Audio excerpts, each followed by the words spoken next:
എല്ലാവർക്കും ഫേസ്ബുക്കിൻ്റെ ഈ ലൈവിലേക്ക് ഹാർദവമായ സ്വാഗതം. പിതാവിനും പുത്രനും പരിശുദ്ധാത്മാവിനും സ്തുതി, ആദ്യം മുതൽ എന്നേക്കും തന്നെ. ആമേൻ. ഇന്ന് ഇപ്രകാരമൊരു ലൈവ് വരാനുണ്ടായ കാരണം, ഇന്നലെ ഇതേ സമയത്ത് ഒരു ലൈവ് വീഡിയോ ഞാൻ ചെയ്തിരുന്നു. ഒരുപാട് പേരിലേക്ക് ആ വീഡിയോ ഷെയർ ചെയ്യപ്പെട്ടു. ഒരുപാട് സുഹൃത്തുക്കൾ അഭിപ്രായങ്ങൾ അറിയിച്ചു. വ്യക്തിപരമായി അഭിപ്രായങ്ങൾ പറഞ്ഞവരുണ്ട്, സംശയങ്ങൾ ചോദിച്ചവരുണ്ട്, കുറച്ചുകൂടെ ക്ലാരിറ്റി വേണമെന്ന് പറഞ്ഞവരുണ്ട്. എന്നാൽ എനിക്ക് ഓരോരുത്തർക്കും വ്യക്തിപരമായിട്ട് അതിനൊരു ക്ലാരിറ്റി കൊടുക്കുവാനായി സാങ്കേതികമായ ബുദ്ധിമുട്ടുകൾ, സമയത്തിൻ്റെ പരിമിതികൾ ഉള്ളതുകൊണ്ട് ഞാനൊരു ലൈവ് വന്നിട്ട് ഒരു ചെറിയ വിശദീകരണം, ഒരു ക്ലാരിറ്റി, നിങ്ങൾക്ക് തോന്നിയ സംശയങ്ങൾ ഞാൻ കമ്മ്യൂണിക്കേറ്റ് ചെയ്തതിൽ ഒരുപക്ഷെ വേണ്ടത്ര ക്ലാരിറ്റി ഇല്ലാത്തതായ ഭാഗങ്ങൾ ഒക്കെ ഉണ്ടായിട്ടുണ്ട്. ഒരു ക്ലാരിറ്റി തരിക എന്നുള്ളതാണ് ഈ ലൈവിലൂടെ ഉദ്ദേശിക്കുന്നത്.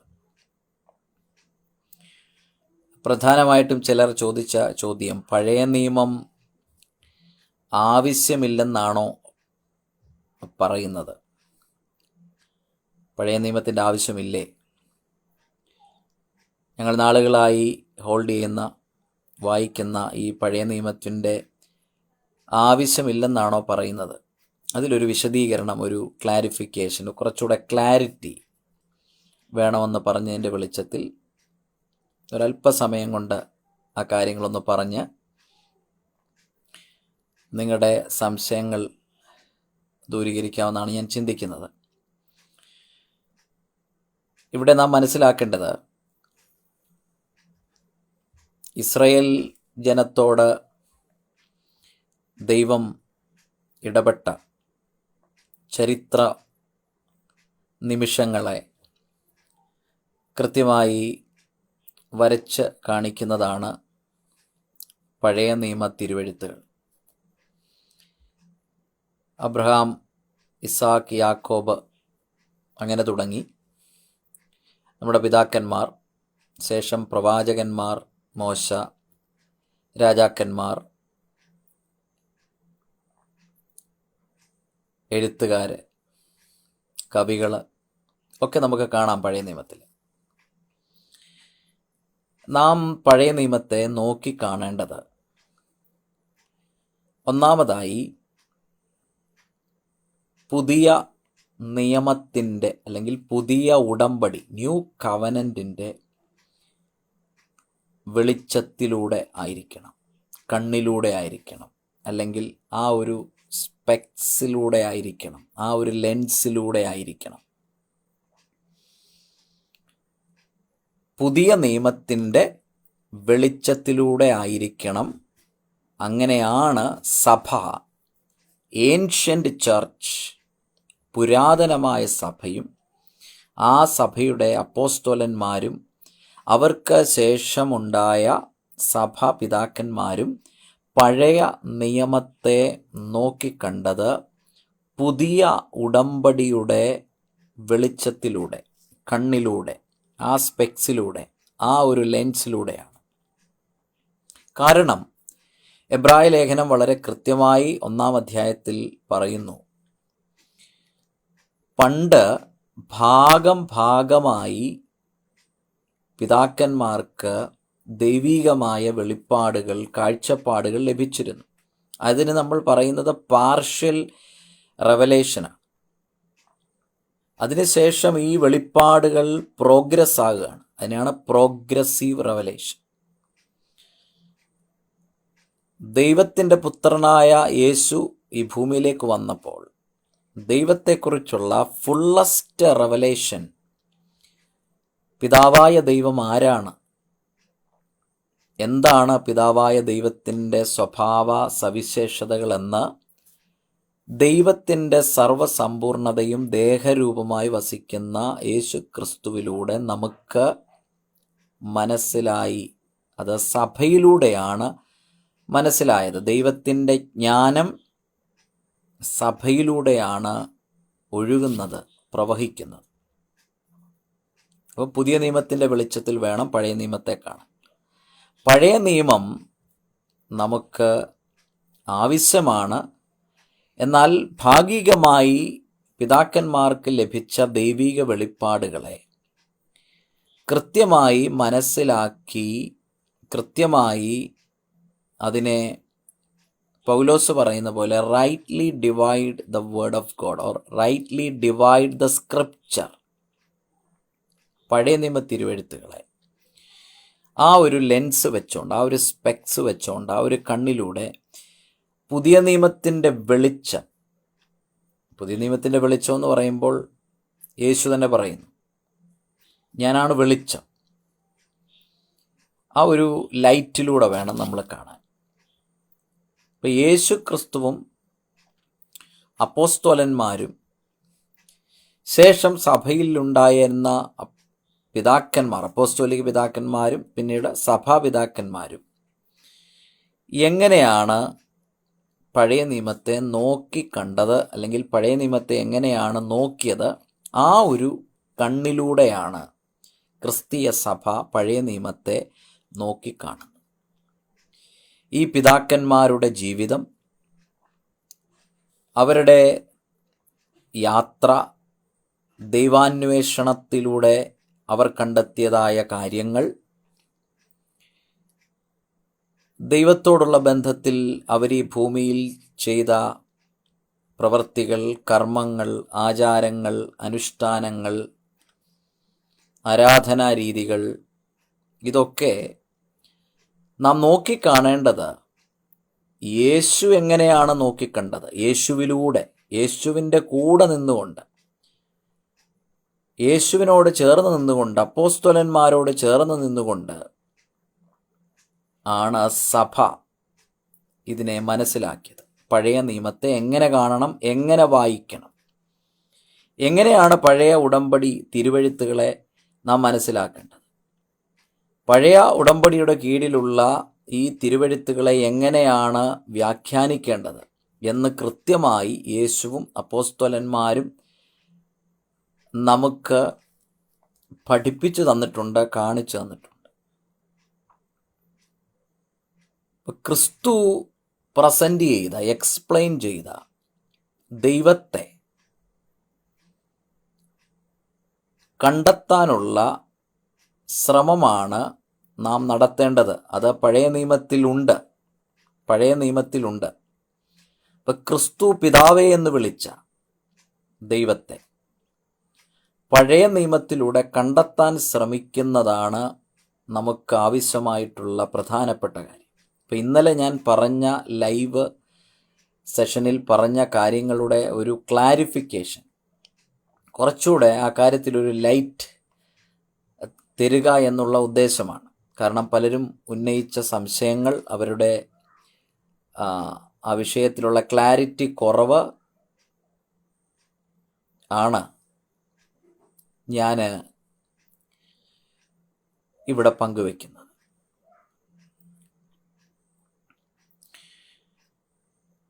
അപ്പോൾ വേറൊരു ചിന്തയോടെ ഞാൻ ഇതിൻ്റെ അകത്തൂടെ പറയാം.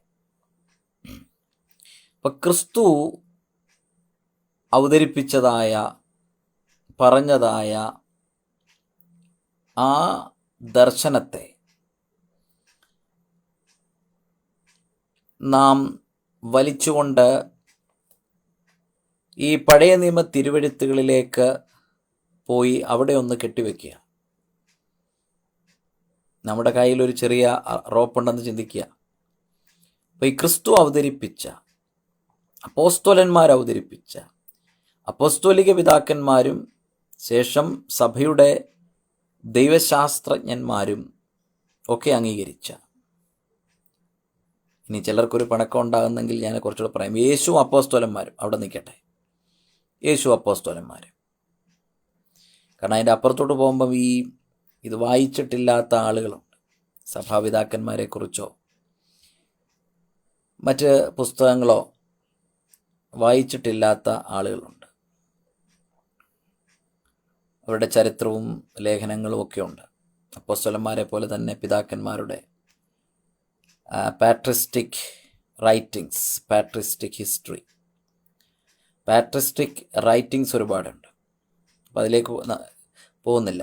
കാരണം എന്തിനും ഏതിനും കുറ്റം കണ്ടുപിടിച്ച് കമൻറ്റ് രേഖപ്പെടുത്തുന്ന ആളുകളുണ്ട്. അവരിങ്ങനെ എന്തെങ്കിലും കാണാൻ നോക്കിയിരിക്കുകയാണ്. ബൈബിളിൻ്റെ അകത്ത് എഴുതപ്പെട്ടതിന് പുറത്ത് എന്തെങ്കിലും വാക്കുകൾ ഉദ്ധരിക്കുന്നുണ്ടോ അത് നോക്കിയെടുത്തിട്ട് കമൻറ്റ് ചെയ്യുന്ന പ്രിയപ്പെട്ടവരുണ്ട്. ഞാൻ അവരെ കുറ്റപ്പെടുത്തുകയല്ല, അവരുടെ പരിമിതമായ അറിവിൽ നിന്നുകൊണ്ട് അവർ സംസാരിക്കുന്നത്. അപ്പോൾ ഈ പുതിയ നിയമത്തിൽ നിന്നൊരു റോപ്പ് വലിച്ച് നമ്മൾ പഴയ നിയമത്തിലേക്ക് കൊണ്ടുപോകുമ്പോൾ യേശു ക്രിസ്തു അപ്പോസ്തലന്മാരും പറഞ്ഞതും പഠിപ്പിച്ചതും അവതരിപ്പിച്ചതുമായ പിതാവായ ദൈവത്തിൻ്റെ ആ ദർശനത്തിന് എതിരായ, ഓപ്പോസിറ്റായ ഒരു ദൈവിക ദർശനം പഴയ നിയമ തിരുവെഴുത്തുകളിൽ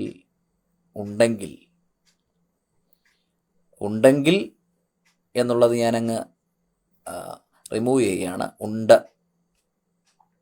ഉണ്ടെങ്കിൽ എന്ന് പറയുമ്പോൾ ഈ സംശയമുള്ളവരുണ്ടല്ലോ, ഞാൻ അവരെ കൂടെ ചേർത്താ പറയാം, പഠിക്കാൻ താല്പര്യമുള്ളവർ. അപ്പോൾ നമുക്ക് പഴയ നിയമത്തിലേക്ക് ഈ ചരടിനെ വലിച്ചുകൊണ്ട് പോകുമ്പോൾ യേശു അപ്പോസ്തലന്മാരും അവതരിപ്പിച്ച ദൈവത്തിന് വിരോധമായ ദൈവിക സങ്കല്പങ്ങൾ പഴയ നിയമ തിരുവെഴുത്തുകളിൽ നിങ്ങൾ കണ്ടെത്തുകയാണെങ്കിൽ എങ്ങനെയായിരിക്കും നിങ്ങളുടെ സമീപനം? സ്വീകരിക്കുമോ തിരസ്കരിക്കുമോ? അപ്പോൾ യേശു അപ്പോസ്തലന്മാരും അവതരിപ്പിച്ച, പ്രസൻറ്റ് ചെയ്ത ദൈവിക സങ്കല്പത്തിന് വിരോധമായുള്ള ഒരു ദൈവത്തിൻ്റെ ഒരു ദർശനം അല്ലെങ്കിൽ ഒരു കാഴ്ചപ്പാട് നിങ്ങൾ പഴയ നിയമ തിരുവെഴുത്തുകളിൽ കാണുകയാണെങ്കിൽ തീർച്ചയായും നിങ്ങളതിനെ റിജക്റ്റ് ചെയ്യേണ്ടതാണ് എന്നുള്ളതാണ് എനിക്ക് നിങ്ങളോട് പറയാനുള്ളത്. യാതൊരു കോംപ്രമൈസും അതിനില്ല. അതാണ് അപ്പോസ്തലനായ പൗലോസ് പറഞ്ഞ rightly divide the scripture. Divide ചെയ്യുക, തരംതിരിക്കുക എന്ന് പറയുമ്പോൾ തന്നെ പല തട്ടുകളായി നാം ദൈവശാസ്ത്ര വിഷയങ്ങളെ തരംതിരിച്ചു പഠിക്കേണ്ടതിൻ്റെ ആവശ്യകത വരികയാണ്.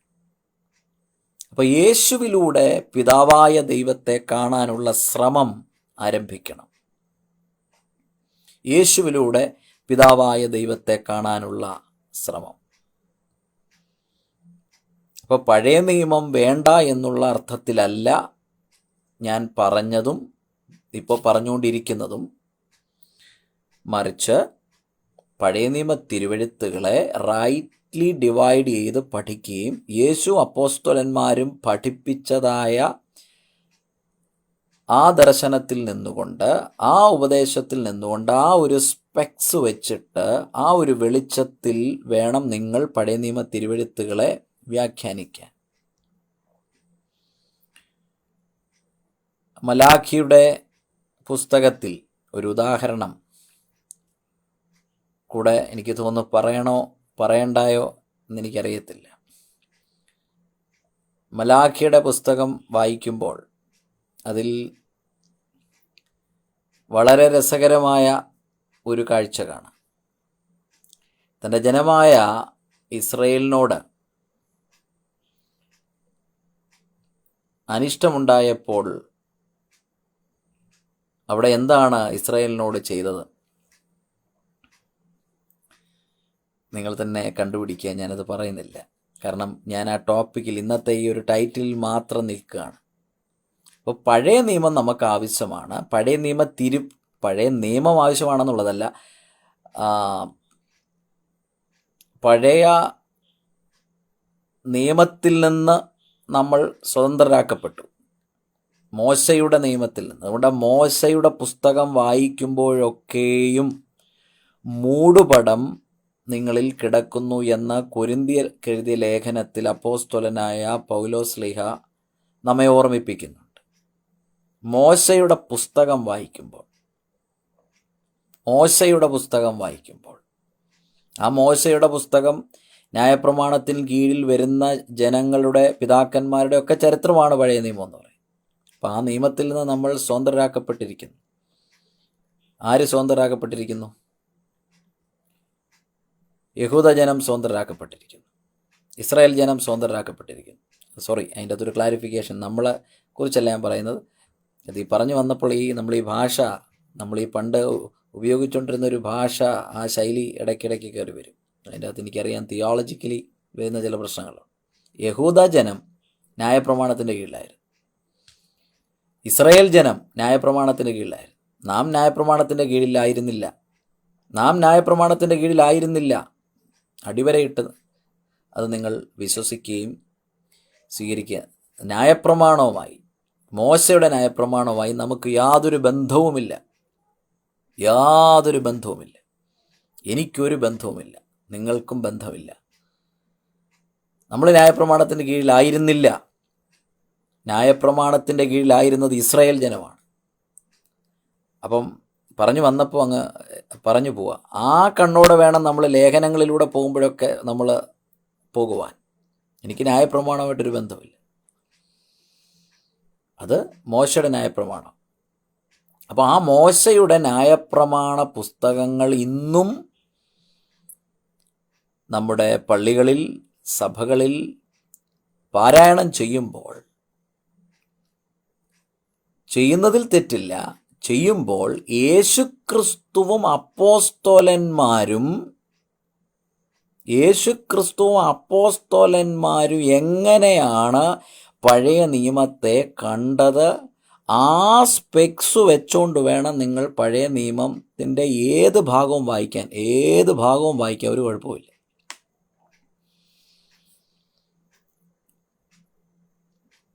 സങ്കീർത്തനവും വായിക്കാം, കുഴപ്പമൊന്നുമില്ല. പക്ഷേ എന്നെ എതിർക്കുന്നവരോട് പ്രതികാരം ചെയ്യണമേ എന്നൊരു സങ്കീർത്തന ഭാഗം നിങ്ങൾ കണ്ടാൽ, അതും വായിക്കുന്നു എങ്കിൽ, പള്ളിക്കകത്ത് വായിക്കുന്നെങ്കിൽ, നിങ്ങൾ ഉൾപ്പെട്ട് നിൽക്കുന്ന സഭയിൽ വായിക്കുന്നെങ്കിൽ, എങ്ങനെയാണ് യേശുക്രിസ്തുവിനോട് ചേർന്ന് നിന്നുകൊണ്ട് നിങ്ങൾക്കത് വായിക്കാൻ സാധിക്കുക? യേശുവിൻ്റെ കൈ പിടിച്ച് നിങ്ങൾക്കത് വായിക്കാൻ സാധിക്കുമോ? അപ്പോസ്തലന്മാരുടെ കൈ പിടിച്ചത് വായിക്കാൻ സാധിക്കുമോ? സഭാപിതാക്കന്മാരുടെ കൈ പിടിച്ചത് വായിക്കാൻ സാധിക്കുമോ? അപ്പോൾ യേശുക്രിസ്തുവിൻ്റെ കൈയെ പിടിച്ചുകൊണ്ട് സങ്കീർത്തനം അങ്ങോട്ട് തുറന്നു വെച്ച്, എൻ്റെ അപ്പച്ചനും അമ്മച്ചിയും എന്നെ പഠിപ്പിച്ചതാണ്, എൻ്റെ അപ്പൻ എനിക്ക് സങ്കീർത്തനം എല്ലാം നീ വായിച്ചോണം, 150 സങ്കീർത്തനം വായിച്ചോണം, എൻ്റെ അപ്പം പഠിപ്പിച്ചായതുകൊണ്ട് ഞാൻ ഈ സങ്കീർത്തനങ്ങളെല്ലാം വായിക്കുമെന്ന് പറഞ്ഞിട്ട് എന്നോട് എതിർക്കുന്നവരെ ചിതറിച്ച് കളയണമേ എന്ന് വായിക്കുന്നത് ഇതിൽ പരം ശാപം കൊണ്ടുവരാൻ വേറെ ഒന്നുമില്ല. കാരണം യേശു അപ്പോസ്തലന്മാരും പഴയ നിയമത്തെ എങ്ങനെയാണ് ഇൻ്റർപ്രറ്റ് ചെയ്തത്, യേശു അപ്പോസ്തലന്മാരും പഴയ നിയമത്തെ എങ്ങനെയാണ് വ്യാഖ്യാനിച്ചത്, അങ്ങനെ വേണം റൈറ്റ്ലി ഡിവൈഡ് ദ സ്ക്രിപ്ചർ. അങ്ങനെ വേണം വായിക്കാൻ. ആവർത്തന പുസ്തകം 28-ാം അധ്യായം, അതിൻ്റെ അകത്ത് അനുഗ്രഹമുണ്ട്, ശാപങ്ങളും പറയുന്നുണ്ട്. ഇത് വായിച്ചങ്ങ് ധ്യാനിക്കുക. ചിലർ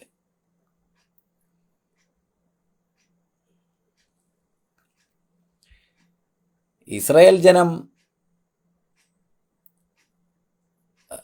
കുരുത്തക്കേട് കാണിച്ചപ്പോൾ അവരുടെ മുഖത്തേക്ക് മലാഖിയുടെ പുസ്തകത്തിൽ ചാണകം എടുത്ത് അത് മുമ്പേ പറയണമെന്ന് ചിന്തിച്ചാൽ ഞാൻ വേണ്ടാന്ന് വെച്ചതാണ്. മലാഖിയുടെ പ്രവചനം എടുത്തു വെച്ചിട്ട് ധ്യാനിക്കുക, പ്രസംഗിക്കുക പള്ളിക്കകത്ത്. ഇസ്രായേൽ ജനത്തോട് ഇച്ചിരി പ്രശ്നമുണ്ടായി, അനുസരണക്കേട് കാണിച്ചു.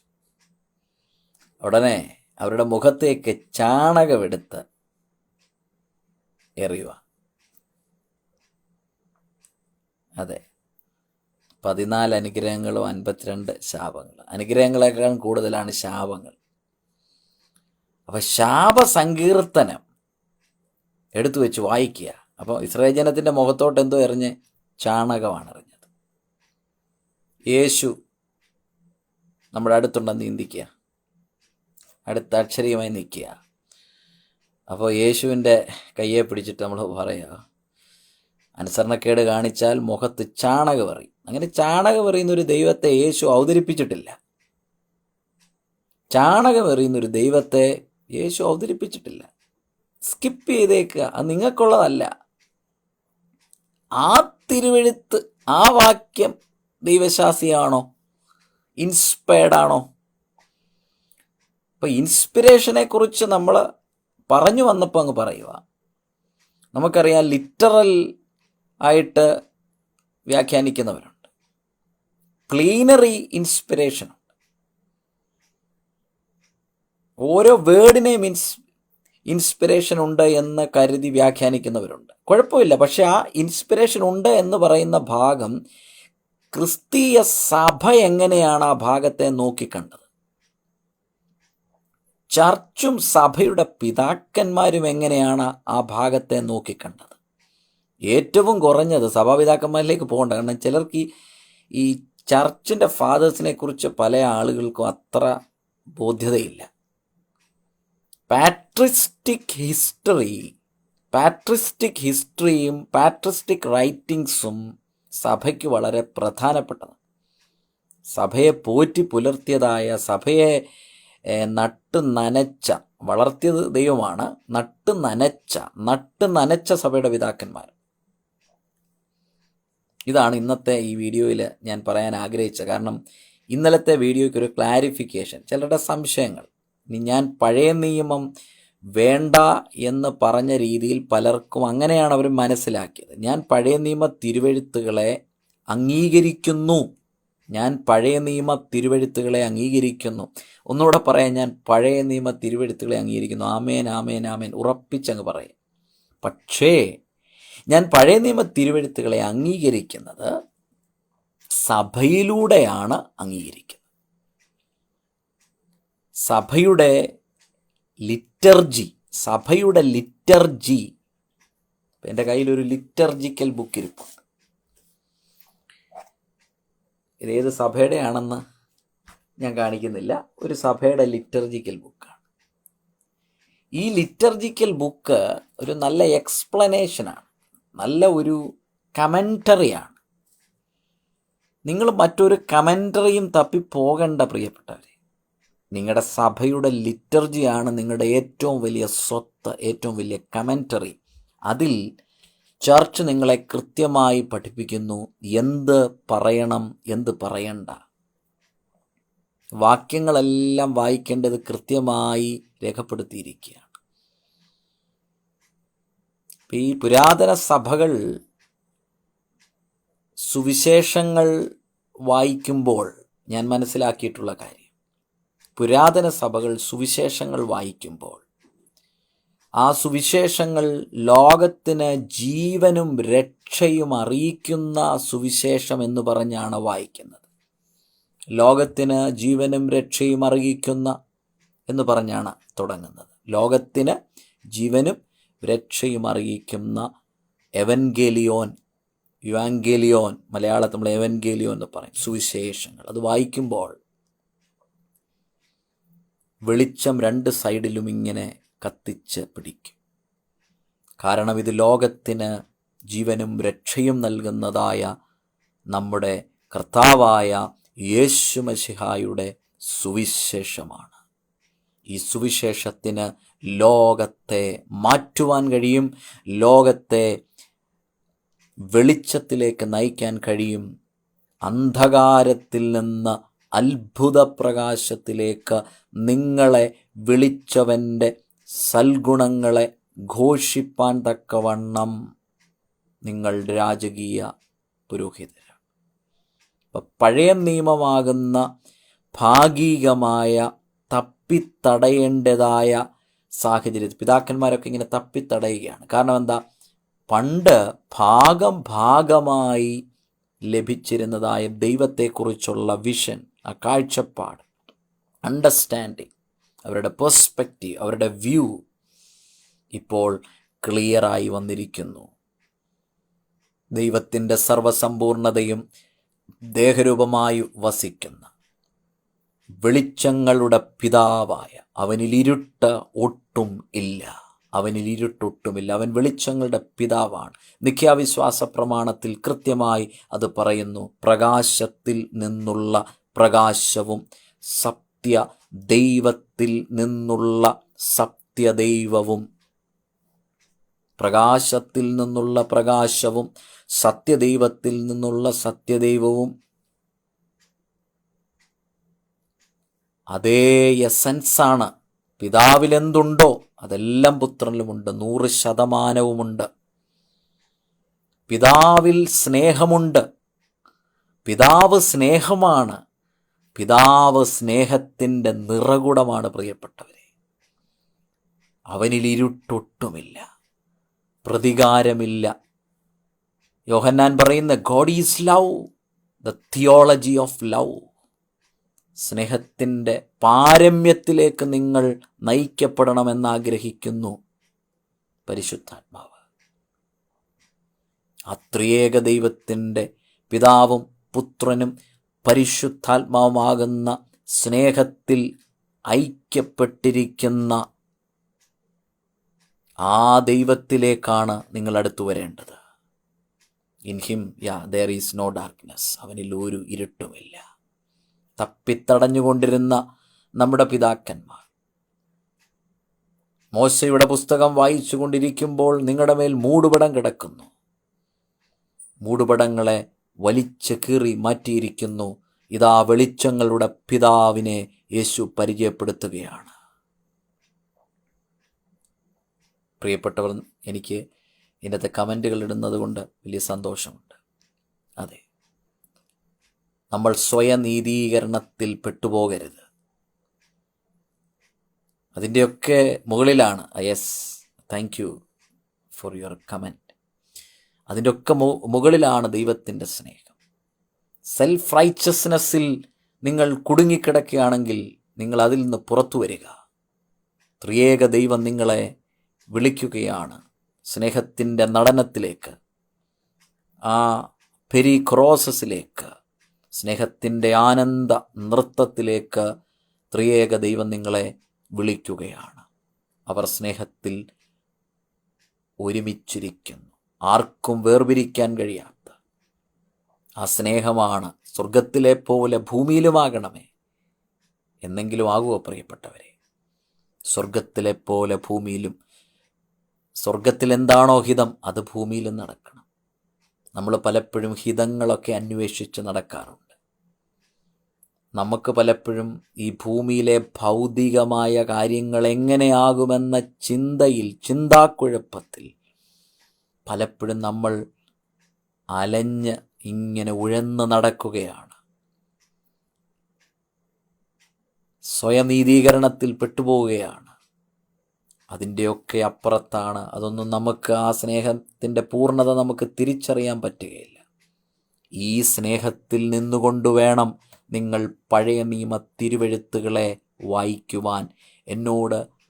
എന്നെ ദ്രോഹിക്കുന്നവരെ ദ്രോഹിക്കണമേ എന്ന സങ്കീർത്തന ഭാഗം നിങ്ങൾക്ക് വായിക്കാൻ അധികാരമുണ്ടോ, അല്ലെങ്കിൽ അത് വായിക്കാൻ കഴിയുമോ എന്നുള്ളത് നിങ്ങൾ തന്നെ പരിശോധിക്കേണ്ടത് ആവശ്യമാണ്. എന്നോട് സംശയം ചോദിച്ച പ്രിയപ്പെട്ടവരെ, നിങ്ങളുടെ സംശയം ഞാൻ ഇന്നലെ പറഞ്ഞത് കുറച്ചുകൂടെ ക്ലാരിറ്റി വരുത്തി പറയുകയാണ്.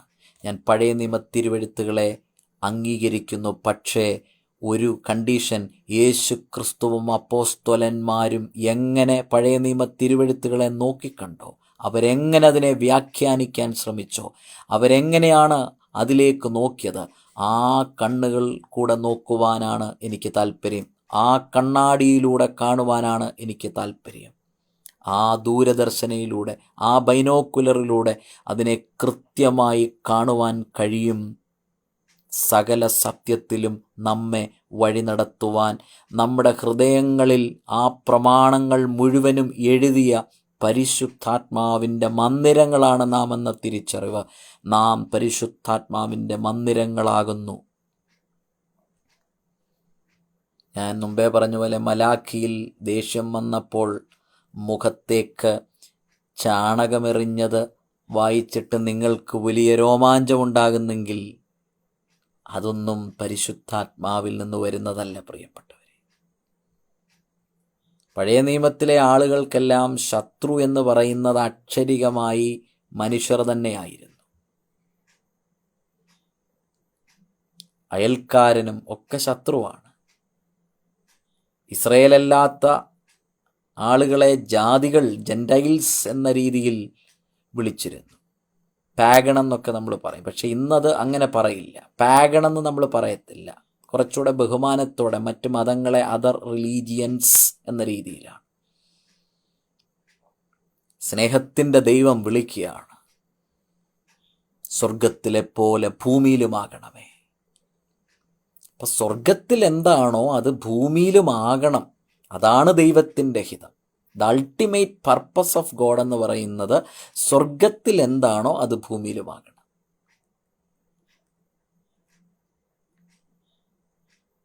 അതാണ് ആവശ്യം.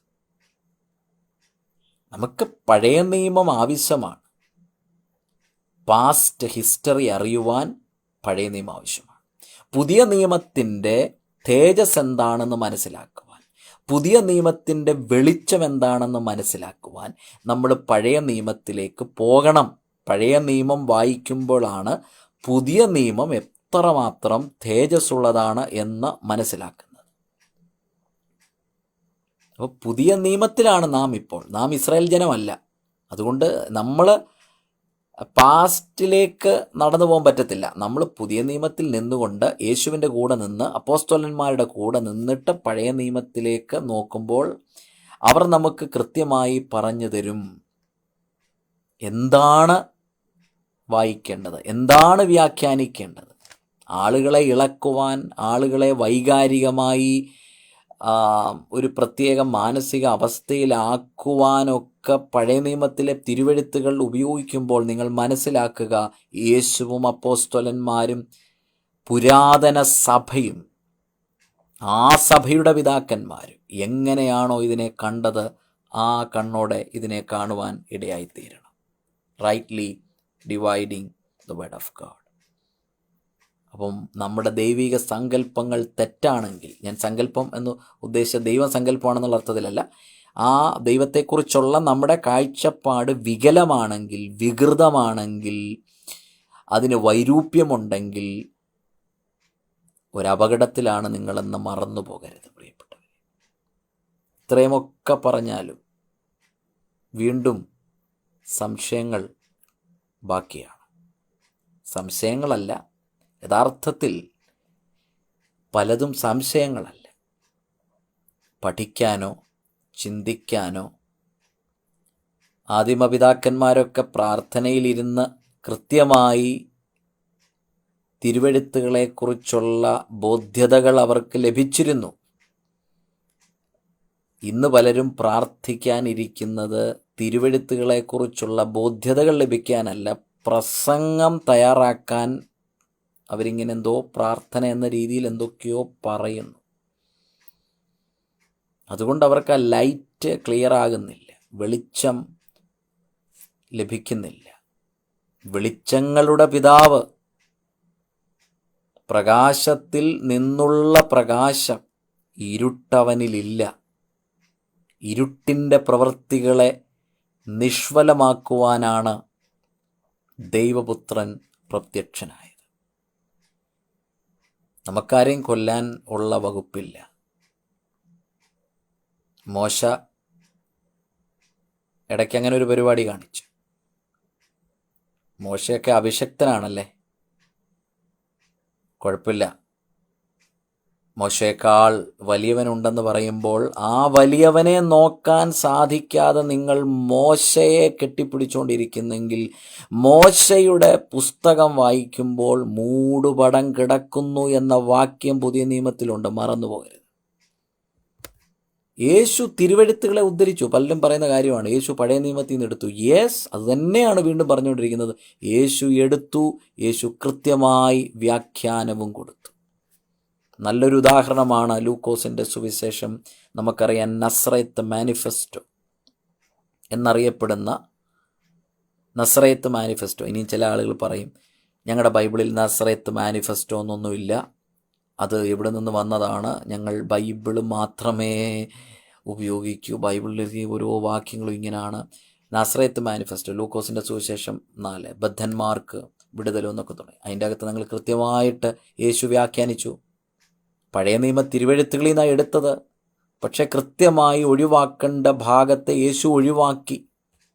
അപ്പോൾ ഒഴിവാക്കേണ്ട ഭാഗങ്ങളെ ഒഴിവാക്കണമെന്നുള്ള ഒരു ഉപദേശവും കൂടെ യേശു നമുക്ക് തരികയാണ്. പഴയ നിയമം എടുത്തോ, നിങ്ങൾ പ്രസംഗിച്ചോളൂ, കുഴപ്പമില്ല. ഈ മോട്ടിവേഷനൊക്കെ കൊടുക്കാൻ ചിലപ്പം ഒരുപക്ഷെ ആളുകളൊക്കെ എടുക്കുന്നതാണ്. ഏറ്റവും വലിയ മോട്ടിവേഷൻ ഇവിടെ കിടപ്പുണ്ട്. ഏറ്റവും വലിയ മോട്ടിവേഷൻ ഞാനാണ് വെളിച്ചമെന്ന് പറഞ്ഞവൻ വന്ന് നിൽക്കുകയാണ്. ദൈവത്തിൻ്റെ പുത്രൻ വന്നിവിടെ നിൽക്കുകയാണ്. ദൈവത്തോടുള്ള സമത്വം മുറുകെ പിടിച്ചു കൊള്ളണമെന്ന് വിചാരിക്കാതെ ദാസരൂപമെടുത്ത്, അതിൽ കൂടുതൽ എന്ത് മോട്ടിവേഷനാണ് ഉള്ളത്? ദാസരൂപമെടുത്ത് സെർവൻ്റ് ഹുഡായി ഇവിടെ വന്നു. അങ്ങനെ വന്നതുകൊണ്ട് അവനെ ദൈവം ഉയർത്തി സകല നാമത്തിനും മേലായ നാമം നൽകി പിതാവിൻ്റെ വലത്തുഭാഗത്തിരിക്കുന്നു. ഇതിൽ കൂടുതൽ എന്താണ് മോട്ടിവേഷൻ? അപ്പം അതുകൊണ്ട് പഴയ നിയമ തിരുവെഴുത്തുകളെ, ഓൾഡ് ടെസ്റ്റ്മെൻറ്റ് സ്ക്രിപ്റ്റേഴ്സിനെ എടുക്കുമ്പോൾ അതിനെ ചർച്ചിലൂടെ സഭയിലൂടെ നോക്കിക്കാണുവാൻ, യേശുവിലൂടെ, സഭയുടെ നാഥനായ, സഭയുടെ തലയായ യേശുക്രിസ്തുവിലൂടെ നോക്കിക്കാണുവാൻ, സഭയെ ഭരിച്ച് മേയിച്ച് നടത്തുവാൻ ആക്കിയിരിക്കുന്ന സഭയുടെ അപ്പോസ്തലന്മാർ, church fathers, apostolic fathers and church fathers, അവരിലൂടെ നോക്കിക്കാണുവാൻ ശ്രമിക്കുമ്പോൾ നിങ്ങൾ അഭിവൃദ്ധി പ്രാപിക്കുന്നു, നിങ്ങൾ ആത്മീയരായി തീരുന്നു, ആത്മീയമായി സമ്പന്നരാകുന്നു. നിങ്ങളെ കേൾക്കുന്നവർ, കാണുന്നവർ ക്രിസ്തുവിനെ കാണുന്നു, രൂപാന്തരം ഉണ്ടാകുന്നു, ട്രാൻസ്ഫർമേഷൻ ഉണ്ടാകുന്നു. കാരണം ഈ മോശയുടെ പുസ്തകം വായിക്കുമ്പോൾ ഈ മൂടുപടം കിടക്കുക, ഇത് വലിച്ചു കീറി കളഞ്ഞിട്ട് കൃത്യമായ വെളിച്ചത്തിലേക്ക് revelation, the fullest revelation, partial revelation നമുക്ക് സാധാരണ പഠിക്കാറുണ്ട്, അല്ലേ? തിയോളജി പഠിക്കാറുള്ളതാണ്. Partial revelation, progressive revelation. അപ്പോൾ പാർഷ്യൽ റെവലേഷനെ അങ്ങനെ കാണുകയും പ്രോഗ്രസീവ് റെവലേഷനെ അങ്ങനെ കാണുകയും ഫുള്ളസ്റ്റ് റെവലേഷനെ അങ്ങനെ കാണുകയും ചെയ്യുക. ഫുള്ളസ്റ്റ് റെവലേഷൻ വന്നു എന്നുള്ള തിരിച്ചറിവ് നമുക്കുണ്ടാകണം. ഈ തിരിച്ചറിവ് ഒരു വലിയ ആവശ്യം. ഞാൻ കഴിഞ്ഞ ദിവസം ഒരാളിനോട് പറഞ്ഞ അറിവ് ചീർപ്പിക്കുന്നു ഒരു വാക്യമാണ്. അപ്പം ഈ വാക്യങ്ങൾ കിടപ്പുണ്ട്, എന്നാൽ തിരിച്ചറിവ്, കർത്താവിനെ അറിയുന്നത് തന്നെ നിത്യജീവനാണ്. അറിവ്, ഡിവൈൻ ആയിട്ടുള്ള ആ അറിവാണ്. അതല്ലേ അപ്പോസ്തലന്മാർക്ക് വെളിപ്പ്, നീ ജീവനുള്ള ദൈവത്തിൻ്റെ പുത്രനായ ക്രിസ്തു. അതൊരു തിരിച്ചറിവാണ്, പ്രത്യേകമായൊരു അറിവാണ്. ആത്മീകമായ ഈ തരത്തിലുള്ള ജ്ഞാനം നമ്മളിൽ ഉണ്ടാകുമ്പോഴാണ് അതിന് പഠനം ആവശ്യമാണ്. അതുകൊണ്ട്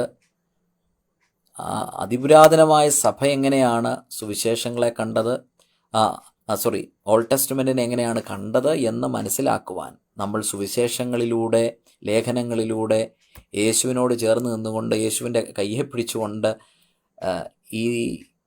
ഈ പാസ്റ്റ് നടന്ന ഈ ഹിസ്റ്റോറിക്കലായിട്ടുള്ള സംഭവങ്ങളിലേക്കൊന്ന് നടന്നു പോകാൻ തുടങ്ങുമ്പോൾ, ഒന്ന് നടന്നു പോയി അല്ലെങ്കിൽ പാസ്റ്റിലേക്കൊന്ന് നടക്കാൻ പറ്റുമെങ്കിൽ യേശു നിങ്ങളെ അവിടെ എല്ലാം കൊണ്ടുപോകും. യേശുവിനോട് പറയുകയാണ്, യേശുവെ എന്നെ ഈ പഴയ നിയമത്തിലെ ഈ കാര്യങ്ങളൊക്കെ ഒന്ന് കാണിച്ചു തരണം എന്ന് പറഞ്ഞാൽ കൊണ്ടുപോയി കഴിഞ്ഞാൽ യേശു അത് കൃത്യമായി നിങ്ങൾക്ക് വിശദീകരിച്ചു തരും. എന്തൊക്കെ നിങ്ങൾ പാലിക്കണം, എന്തൊക്കെയാണ്. അതുകൊണ്ട് സംശയങ്ങൾ തീർന്നുവെന്ന് വിചാരിക്കുന്നു. ഞാൻ ദുരുപദേശം ഒന്നും പറഞ്ഞിട്ടില്ല. ഈ കമ്മ്യൂണിക്കേഷൻ നടത്തുമ്പോൾ ചില കാര്യങ്ങൾക്ക് ക്ലാരിറ്റി ഇല്ലാതെ വരും, അതെല്ലാവർക്കും വരും. അത് ഞാനൊന്ന് ക്ലാരിറ്റിയോടെ പറഞ്ഞു എന്ന് മാത്രമേ ഉള്ളൂ. എന്നെ ശ്രവിച്ചവർക്ക് നന്ദി അറിയിക്കുന്നു. ഒരു കാര്യം കൂടെ, ഈ സുവിശേഷങ്ങൾ വായിക്കുമ്പോൾ ഈ പുരാതന സഭകൾ എഴുന്നേറ്റ് നിൽക്കുന്നു. അത് നമുക്കെല്ലാം കാണാം. ഇപ്പോൾ ഒരു കല്യാണ ശുശ്രൂഷയിൽ ചെന്നാൽ സുവിശേഷ ഭാഗങ്ങൾ വായിക്കുമ്പോൾ എഴുന്നേറ്റ് നിൽക്കുന്നു. അത് വായിക്കുന്നത് അവിടെയുള്ള പുരോഹിതനാണ്. മറ്റു ചില സഭകളിൽ എഴുന്നേറ്റ് നിൽക്കുക മാത്രമല്ല, സുവിശേഷങ്ങൾ വായിക്കുമ്പോൾ രണ്ട് വശത്തായും വെളിച്ചങ്ങൾ കാണുന്നു. വെളിച്ചം പിടിച്ചുകൊണ്ട് നിൽക്കുന്നു, ക്യാൻഡിൽസ് കത്തിക്കും.